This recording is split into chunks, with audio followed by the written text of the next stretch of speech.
بسم الله الرحمن الرحيم. الحمد لله رب العالمين، والصلاة والسلام على سيد المرسلين محمد بن عبد الله الأمين وعلى آله الطاهرين الطيبين وصحابته أجمعين ومن تبعهم بإحسان إلى يوم الدين.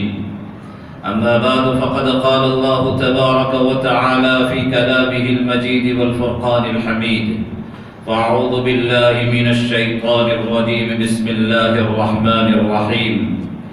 وله الكبرياء في السماوات والأرض وهو العزيز الحكيم. وجاء في الحديث الشريف عن ثوبان رضي الله تعالى عنه قال: قال رسول الله صلى الله عليه وسلم: من مات وهو بريء من الكبر والغلول والدين دخل الجنة، أو كما قال صلى الله عليه وسلم. صدق الله العظيم وصدق رسوله النبي الأمي الكريم، ونحن على ذلك لمن الشاهدين والشاكرين والحمد لله رب العالمين. گرام قدر علماء کرام، بزرگان محترم، میرے عزیز نوجوان دوستوں اور بھائیوں، یہ جمعہ کا مبارک دن اور نماز جمعہ سے پہلے کا بہت ہی بابرکت اور مبارک وقت ہے. دعا فرمائیں کہ اللہ سبحانہ و تعالی اس مختصر وقت میں زبان ناچیز پر کچھ مفید باتیں جاری فرمائیں. میں نے سید الاولین والآخرین، سید الثقلین، سید الانبیاء والمرسلین، تاجدار مدینہ، فخر دو جہاں، جناب محمد مصطفیٰ صلی اللہ علیہ وسلم کا ایک ارشاد گرامی نقل کیا، جس میں میرے اور آپ کے آقا حضرت محمد مصطفیٰ صلی اللہ علیہ وسلم نے جنت میں داخلے کا نسخہ اکثیر بیان کیا، ایک شارٹ وے بیان کیا جو آپ کو جنت تک پہنچانے والا ہے.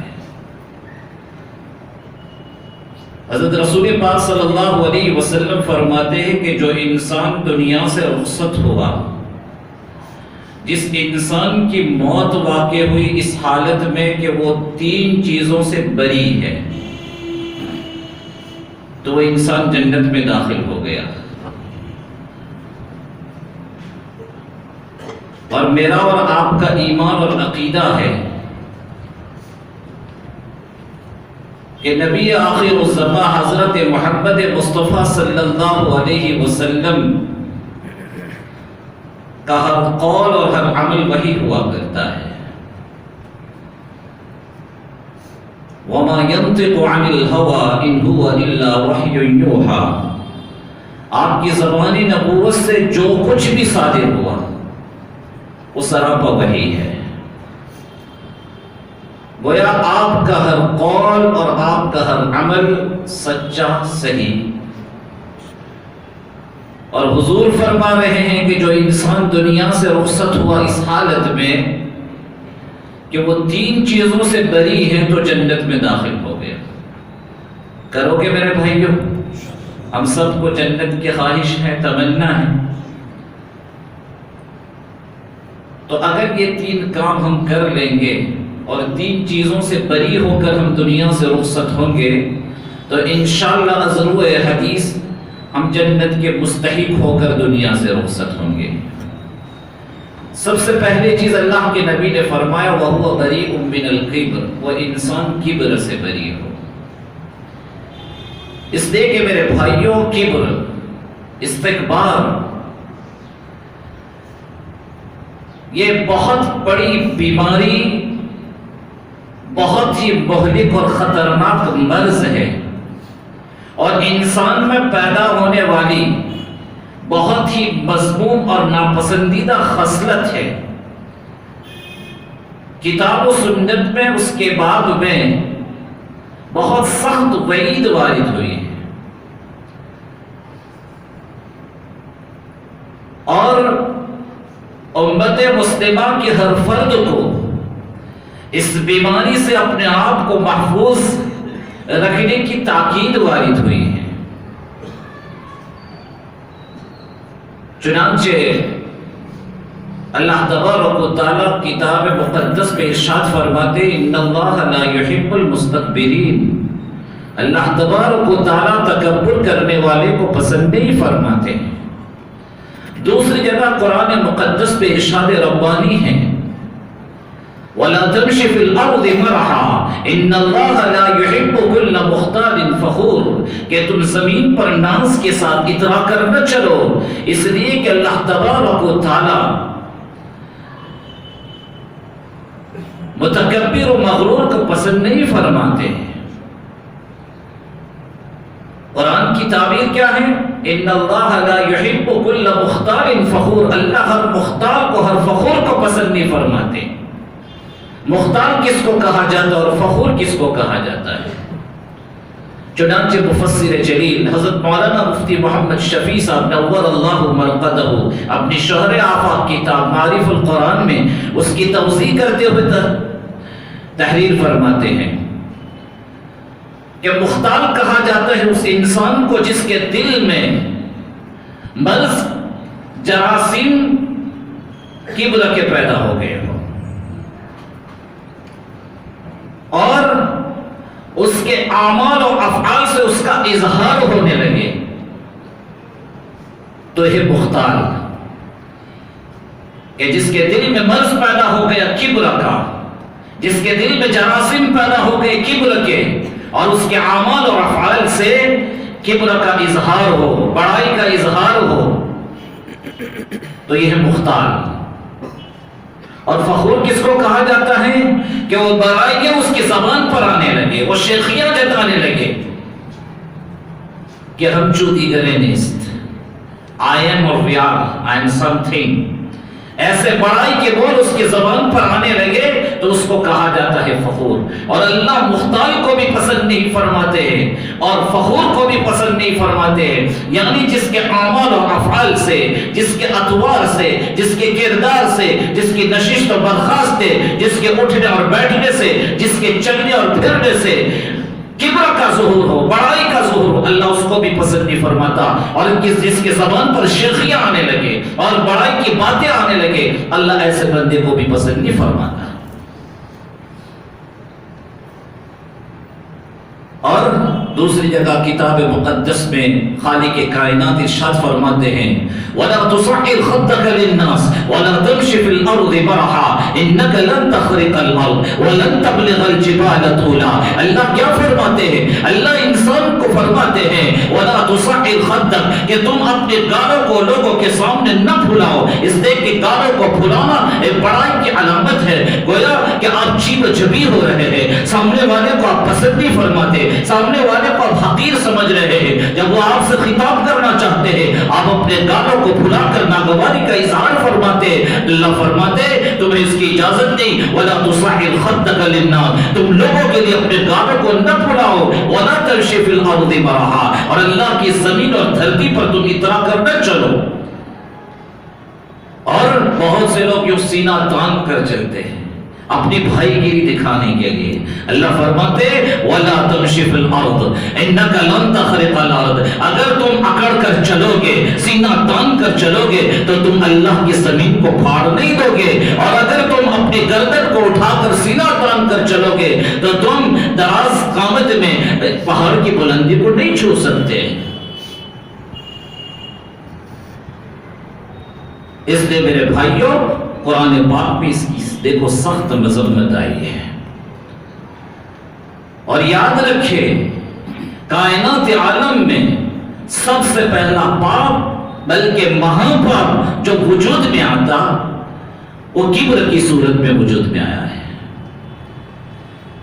اس لیے کہ اللہ تبارک و تعالیٰ نے ملائکہ اور فرشتوں کے سامنے حضرت آدم علیہ السلام کے تفوق علمی کو ظاہر فرمایا۔ اس کے بعد اللہ پاک آرڈر دیتے ہیں، حکم فرماتے اسجدوا لآدم، آدم کو سجدہ کرو، اور فرشتوں کی جماعت کا ایک فرد عزازیل ابلیس لعین تھا، حقیقت میں وہ نورانی مخلوق نہیں، اللہ پاک نے اس کو نار سے بنایا، آگ سے بنایا، لیکن اس کی کثرت عبادت کو دیکھتے ہوئے اللہ تبارک و تعالیٰ نے ملائکہ کی جماعت کے ساتھ اس کو کر دیا، فرشتوں کی جماعت کے ساتھ اس کو کر دیا، کچھ اختیارات اللہ پاک نے مزید اس کو دیے۔ تو اس جماعت کا ایک فرد وہ عزازیل تھا، وہ ابلیس لعین تھا، تو اللہ پاک نے حکم دیا اسجدوا لآدم، آدم کو سجدہ کرو، فسجد الملائکۃ کلہم الا ابلیس ابا واستکبر وکان من الکافرین۔ اللہ فرماتے کہ تمام ملائکہ نے سر تسلیم خم کیا اور اللہ کے حکم کو، آرڈر کو سامنے رکھتے ہوئے فوراً حضرت آدم کو سجدہ کر دیا۔ اس لیے کہ آرڈر احکم الحاکمین کا ہے، یہ فرمان خالق کائنات کا ہے، انہوں نے کوئی تعویل نہیں کی، کوئی توجیہ نہیں کی، کوئی بحث و مباحثہ نہیں کیا، بس حکم خداوندی کو پاتے ہوئے فوراً اپنی جبین کو حضرت آدم کے قدموں میں جھکا دیا۔ اور ادھر عزازیل اور ابلیس لعین نے اللہ کے حکم کے سامنے قیاس آرائی کی، ابا اس نے انکار کر دیا، اللہ کے حکم کے سامنے اس نے سرتابی کی، سجدہ کرنے سے انکار کیا حضرت آدم کو۔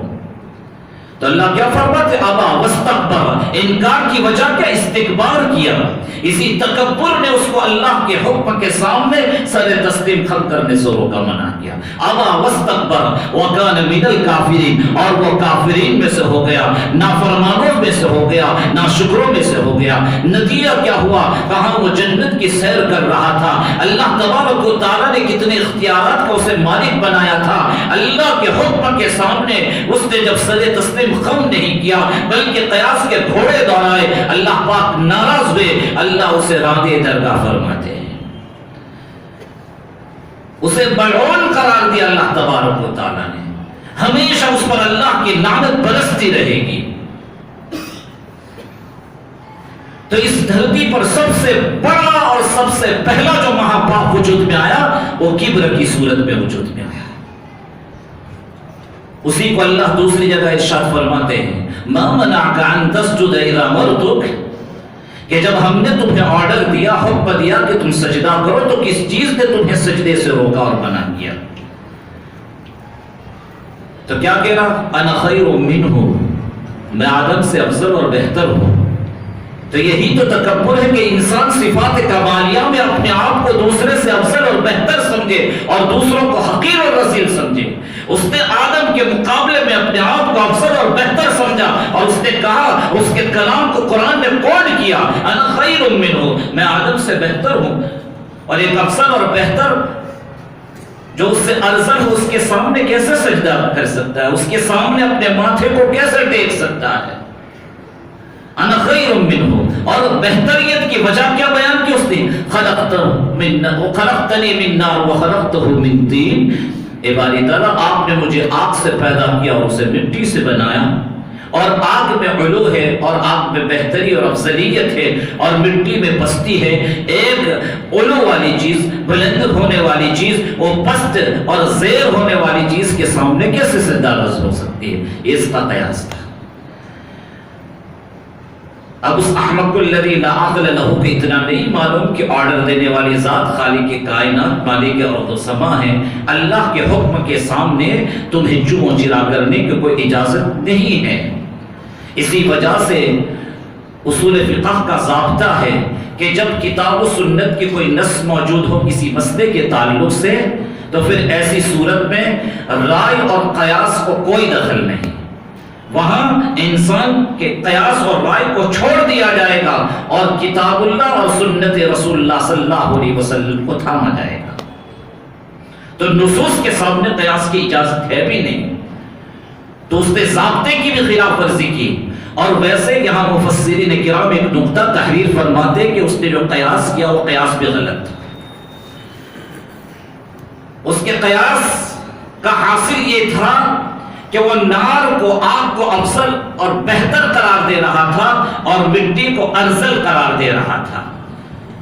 تو مفسرین کرام تحریر فرماتے ہیں کہ اس کی یہ سوچ یہ باطل ہے، اس کا یہ قیاس مردود ہے، قیاس صحیح نہیں، بلکہ افضل مٹی ہے نار کے مقابلے میں۔ کیسے؟ کہ دیکھو مٹی میں پستی اور جھکاؤ ہے اور آگ میں علو ہے، بلندی ہے، اور رب کائنات بھی فنائیت کو، عاجزی کو پسند فرماتے ہیں، اور اللہ کے بندے بھی عاجزی اور فنائیت کو پسند فرماتے ہیں۔ ارے بھائی، دنیا کا ہر انسان یہ چاہتا ہے کہ اس کا ماتحت اس کے سامنے عاجزی اور تواضع کے ساتھ پیش آئے، ہے نا؟ باپ نہیں چاہے گا کہ اس کا بیٹا اس کے سامنے بلند آواز سے گفتگو کرے، باپ نہیں چاہے گا کہ اس کا بیٹا اس کے حکم کو ٹھکرا دے، بلکہ بیٹا عاجزی کا اظہار کرے، فنائیت کا اظہار کرے، باپ اس کو پسند کرے گا۔ تو خالق کائنات بھی عاجزی اور فنائیت کو پسند فرماتے ہیں، اور بندگان خدا بھی یہ چاہتے ہیں کہ اس کے ساتھ بیٹھنے والا، اس کا رفیق، اس کا ماتحت اس کے سامنے اپنی عبدیت، اپنی عاجزی کا اظہار کرے۔ تو اس میں عاجزی ہے، اور آگ میں کیا ہے؟ علو ہے، بلندی ہے۔ تو خالق کائنات بھی علو کو، تعلق کو پسند نہیں فرماتے، اور بندگان خدا بھی تعلق کو پسند نہیں فرماتے۔ تو تعلق ایک مضمون خصلت ہے، اور عاجزی، انکساری، پستی ایک محمود خصلت ہے۔ اس وجہ سے یہ مٹی افضل ہے کس کے مقابلے میں؟ نار کے مقابلے میں، آگ کے مقابلے میں۔ دوسری وجہ یہ کہ مٹی میں امانت ہے اور آگ میں خیانت ہے، اور امانت ایک محمود وصف ہے، خیانت ایک مذموم خصلت ہے۔ بھائی مٹی میں امانت کیسے ہے کہ مٹی میں اگر آپ کوئی چیز دفن کریں گے تو وہ چیز چونکہ تو آپ واپس لے سکتے ہیں، اس میں بالکل خیانت نہیں کرتی مٹی۔ اسی وجہ سے پہلے زمانے میں اس طرح کے کپبورڈ بھی ہوا کرتے تھے، تجوریاں بھی ہوا کرتی تھی، الماریاں ایسی مضبوط بھی ہوا کرتی۔ تو ہمارے آبا و اجداد کیا کرتے تھے؟ جب ان کے پاس سونے اور چاندی کے زیور ہوتے تھے، دراہیم و دنانیر کے سکے ہوا کرتے تھے سونے اور چاندی کے، تو اس کو ایک بشکیزے میں بھر کر وہ کیا کرتے؟ گھڑا کھودتے تھے، اس میں وہ دفن کر دیتے تھے، اور پھر وہ پرچی گھر میں چھوڑ جاتے تھے کہ اگر ان کا انتقال ہو جائے تو دوسرے افراد خانہ کو معلوم ہے کہ وہ چیز فلاں جگہ زمین میں دفن کی ہے، تاکہ آئندہ آنے والی ان کی اولاد اور نسل کے لیے سہولت ہو جائے۔ تو یہ طریقہ تھا پہلے۔ تو کیوں؟ معلوم تھا کہ زمین میں رکھنے کی صورت میں زمین اس کو ہضم نہیں کرے گی، بلکہ وہ امانت جو کی تو واپس مل جائے گی۔ خزانوں کو دفن کیا جاتا تھا زمین میں۔ اب آگ کا حال کیا ہے کہ آگ میں جو چیز ڈالیں گے آگ اس کو جلا کر بھسم کر دے گی، وہ چیز آپ کو واپس نہیں مل سکتی۔ تو آگ میں خیانت ہے، اور مٹی میں کیا ہے؟ امانت ہے، اور امانت وصف محمود ہے اور خیانت وصف مذموم ہے۔ اس بنا کر بھی مٹی کی افضلیت ثابت ہو رہی کس کے مقابلے میں؟ آگ کے مقابلے میں۔ تو گویا شیطان کا یہ قیاس بھی باطل تھا، غلط تھا۔ قیاس بھی صحیح، اول تو قیاس کی اجازت نہیں تھی، اور قیاس کیا تو وہ قیاس بھی کیا ہے؟ غلط تھا، غلط تھا۔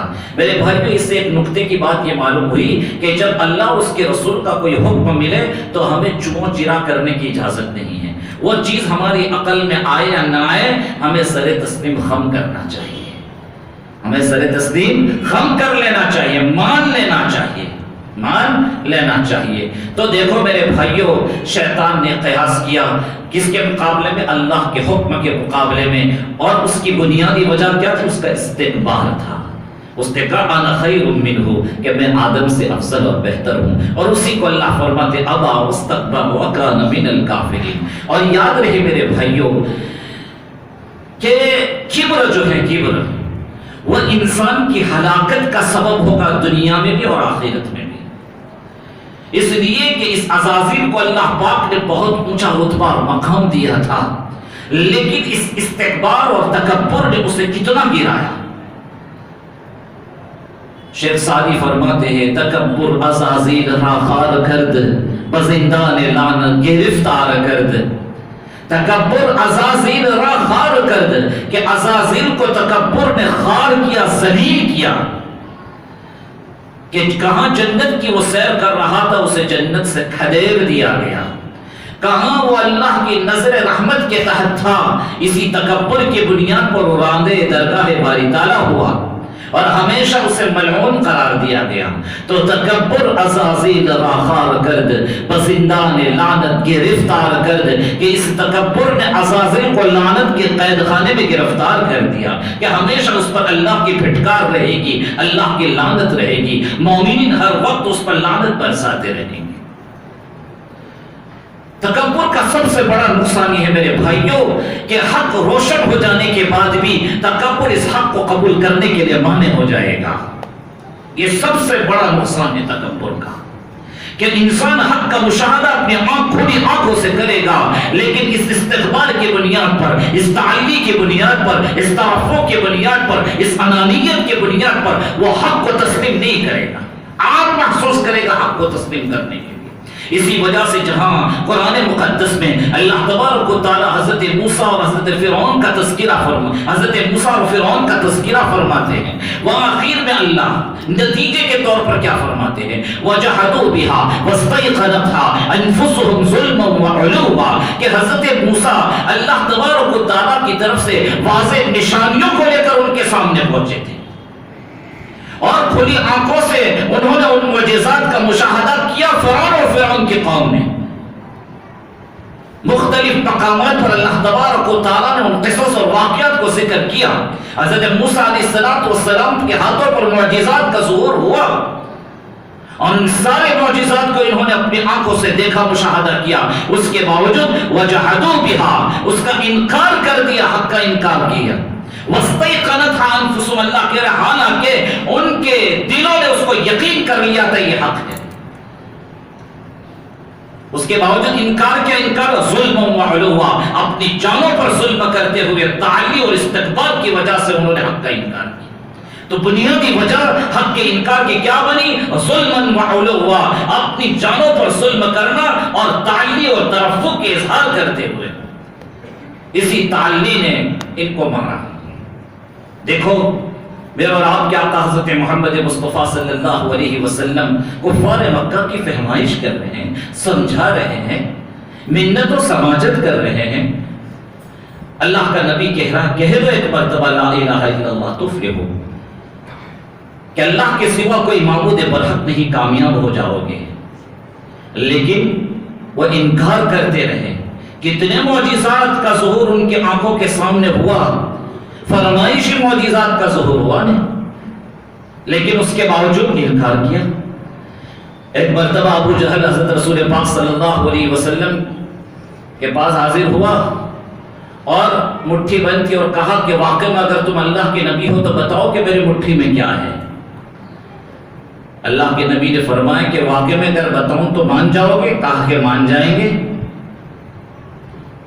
تو حضور نے فرمایا میں بتاؤں کہ تمہاری مٹھی میں کیا ہے، یا تمہاری مٹھی میں جو چیز ہے وہ بتائے کہ میں کون ہوں؟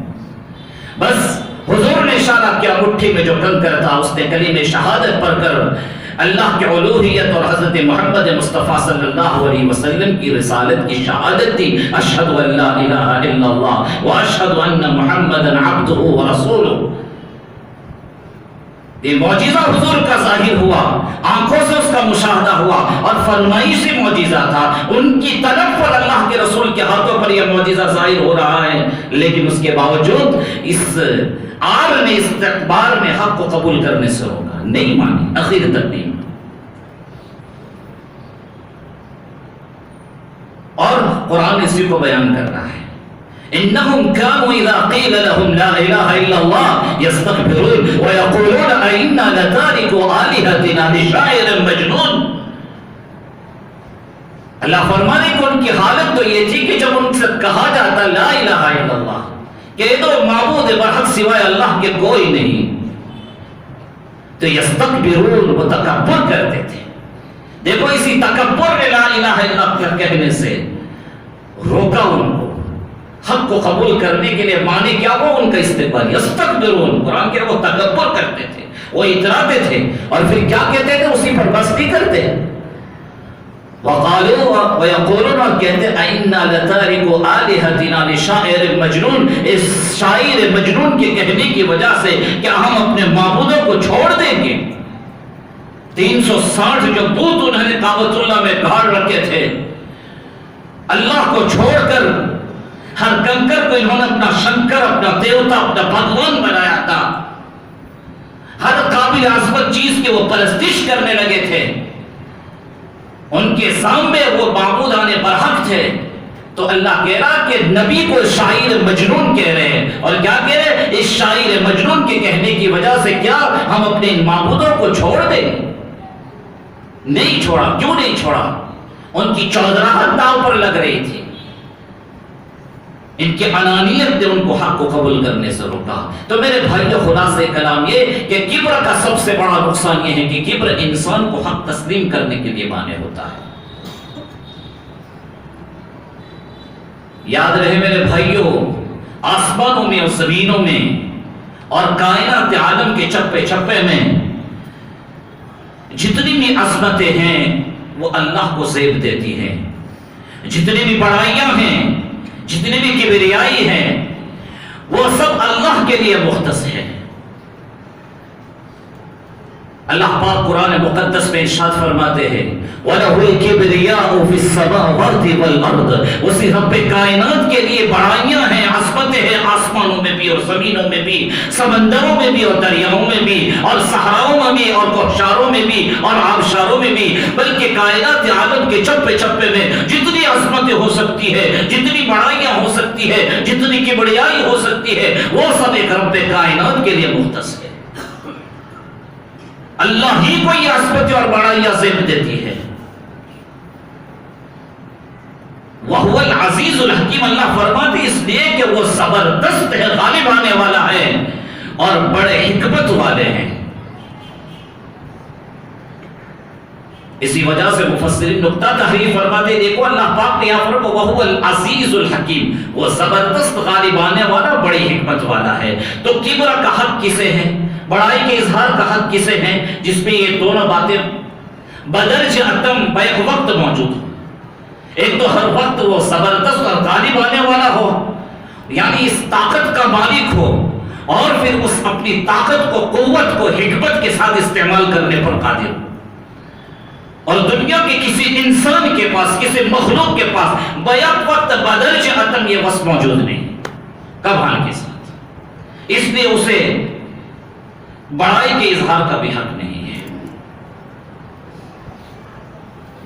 عبد ہو کر انانیت کا اظہار کرے، بندہ ہو کر اپنی خدائی ظاہر کرے، یہ اسے زیب نہیں دیتا ہے.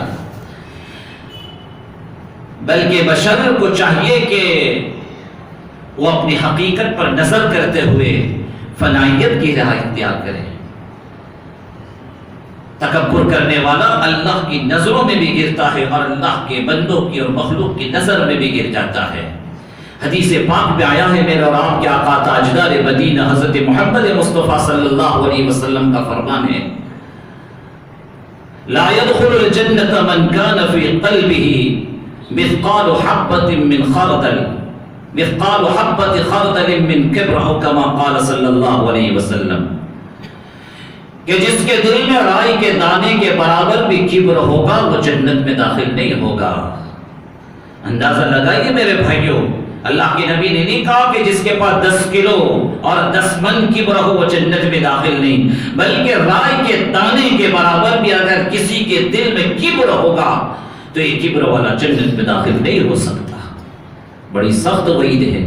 اور ایک روایت میں آیا ہے متکبرین کے انجام کو اللہ کے رسول پاک صلی اللہ علیہ وسلم نے بیان کیا کہ بروز قیامت اللہ تبارک و تعالیٰ تکبر کرنے والوں کو انسانوں کی شکل و صورت میں چونٹیوں کی طرح جمع کر کے ان کو ہانکے گا جہنم کے قید خانے بولس کی طرف، اور ہر جہت اور ہر سمت سے رسالت اور خزالت نے ان کو گھیرے ہوا ہوگا. ان پر ہر طرف سے پھٹکار ہوگی. اور اس کے بعد اللہ کے نبی فرماتے ہیں کہ جہنمیوں کے زخموں سے بہنے والا خون اور پیپ انہیں پلایا جائے گا جس کو طینۃ الخبال کہا جاتا ہے. اللہ سبحانہ و تعالیٰ میری اور آپ کی پوری امت مسلمہ کی حفاظت فرمائے. چنانچہ ایک روایت میں آیا اللہ کے رسول پاک صلی اللہ علیہ وسلم نے فرمایا من جر ثوبه خيلا لا ينظر الله إليه يوم القيامة أو كما قال صلی اللہ علیہ وسلم، کہ جو انسان تکبر کرتے ہوئے اپنے پاجامے کو ٹخنوں سے نیچے اتارے گا، اللہ پاک بروز قیامت اس کی طرف نظر رحمت کے ساتھ نہیں دیکھے گا۔ ہم اس کو بہت معمولی سمجھ رہے ہیں میرے بھائیوں، ٹخنوں سے نیچے پائجامہ آج کل کا ہمارا نوجوان اس کو فیشن سمجھ کر رہا ہے، حالانکہ اس کی کوئی ضرورت نہیں۔ اللہ کے نبی نے فرمایا بڑی سخت وعید ہے، کیا ہے کہ جو آدمی اپنے کبر کا اظہار کرتے ہوئے اپنے پائجامے کو اپنے ٹخنوں سے نیچے اتارے گا تو اللہ بروز قیامت اس کی طرف نظر شفقت کے ساتھ اور نظر رحمت کے ساتھ نہیں دیکھے گا۔ اور یہ ایسا گناہ ہے کہ جس میں انسان کا نہ دنیا کا کوئی نفع نہ آخرت کا کوئی نفع، گناہ بے لذت جس کو کہا جا سکتا ہے، انسان کی آخرت کو برباد اور تباہ کر دینے کے لیے کافی ہے۔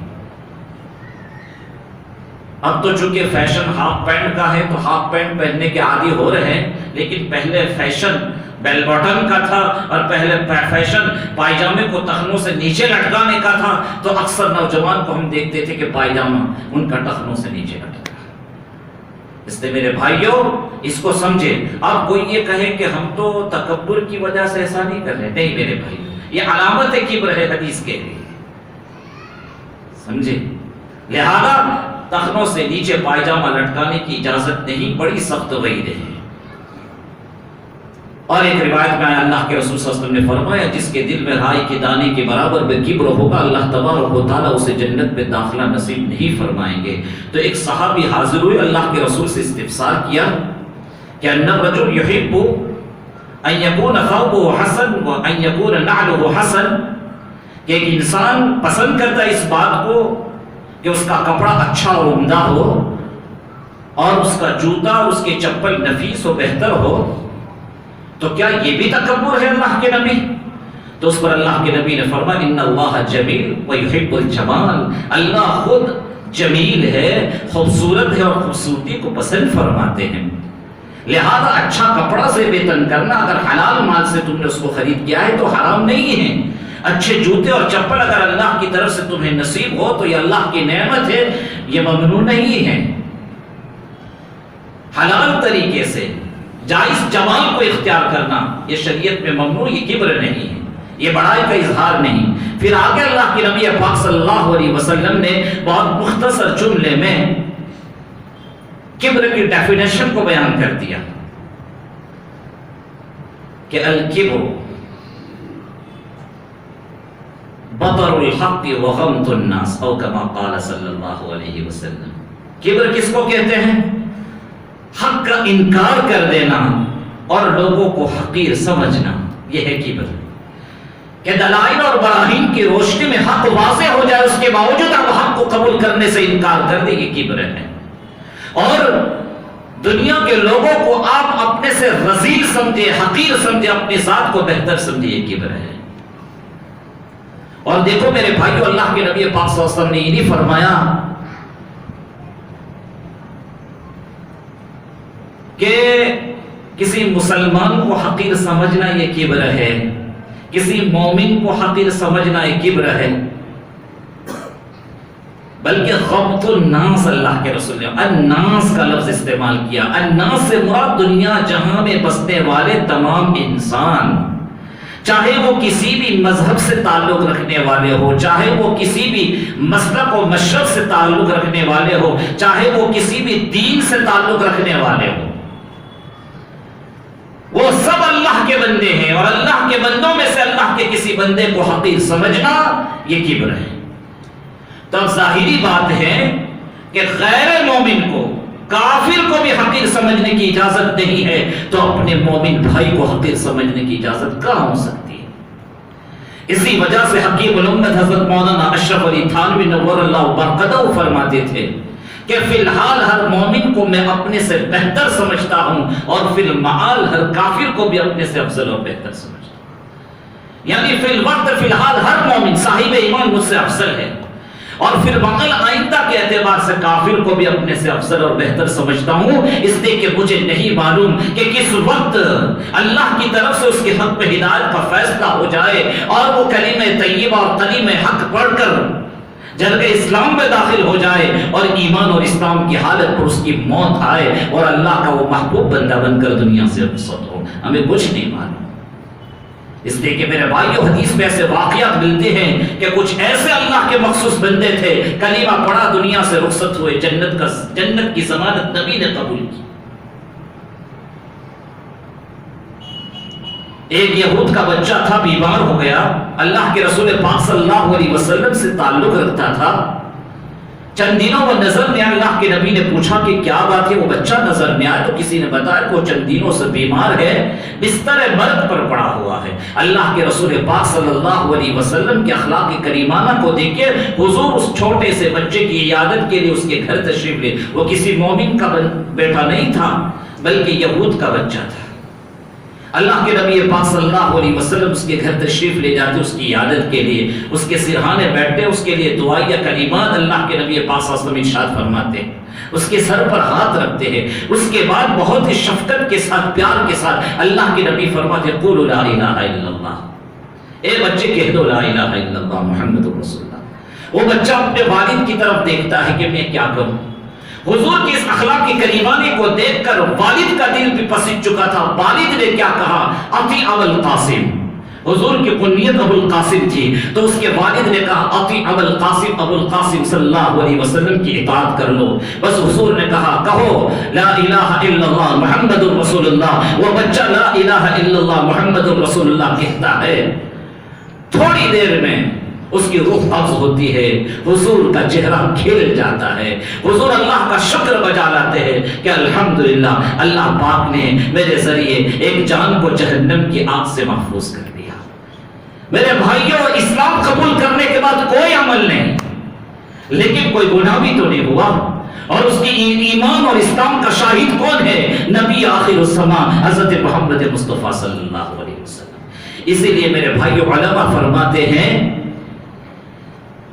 کہ عصیان سے نفرت ہونی چاہیے، معاصی سے نفرت ہونی چاہیے، لیکن عاصی یعنی گنہگار سے نفرت نہیں ہونی۔ گنہگار کی ذات سے نفرت نہ ہو، اس کے گناہ سے، اس کے عمل سے نفرت ہونی چاہیے۔ یہ ہے میرے بھائیوں، اللہ سبحانہ و تعالی ہمیں کبر سے بچائے۔ دوسری بات 1 منٹ میں ختم کرتا ہوں، اللہ کے نبی نے فرمایا جو اس دنیا سے رخصت ہو اس حالت میں کہ مال غنیمت میں خیانت سے وہ بری ہو، مال غنیمت میں خیانت سے وہ بری ہو، اور مال غنیمت کے عموم میں وقف کی املاک اور جائیداد بھی داخل ہے، مسجد کا مال کے غلول یعنی مال غنیمت میں داخل ہے، یعنی وہ مال جس سے عامت الناس کا حق متعلق ہو، اس پہ اگر کسی نے خیانت نہ کی ہو تو وہ غلول سے بری سمجھا جائے گا، ایسا انسان جنت میں داخل ہوگا۔ اور تیسرا اللہ کے نبی نے فرمایا دین، قرض سے بری ہو کر دنیا سے رخصت ہو، کہ اس کے ذمے، اس کے ماتھے پر کسی کا کوئی قرضہ باقی نہ رہے، کوئی دین باقی نہ رہے، اور دین سے بری ہو کر وہ دنیا سے رخصت ہو۔ تو اللہ کے نبی فرماتے ہیں کہ جو آدمی ان 3 چیزوں سے، 3 بری عادتوں سے بری ہو کر دنیا سے رخصت ہوگا وہ جنت میں داخل ہوگا۔ سب سے پہلی چیز کبر سے بری ہو کر، دوسری چیز مال غنیمت پہ خیانت سے بری ہو کر، اور تیسری چیز ہے دین اور قرضے سے بری ہو کر دنیا سے رخصت ہوا، دخل الجنہ، وہ جنت میں داخل ہو جائے گا۔ اللہ سبحانہ و تعالی ہمیں کہی سنی باتوں پر عمل کی توفیق نصیب فرمائے اور ہمیں جنت کا دخول اولی نصیب فرمائے۔ وما توفیق الا باللہ، وآخر دعوانا الحمدللہ رب العالمین۔ اگر ہمارے ویڈیوز آپ کو پسند آ رہے ہوں تو لائک، کمنٹ اور شیئر کریں، اور مزید نئی ویڈیوز کے لیے ہمارے چینل دعوت میڈیا کو سبسکرائب کریں اور بیل آئیکن پر کلک کریں۔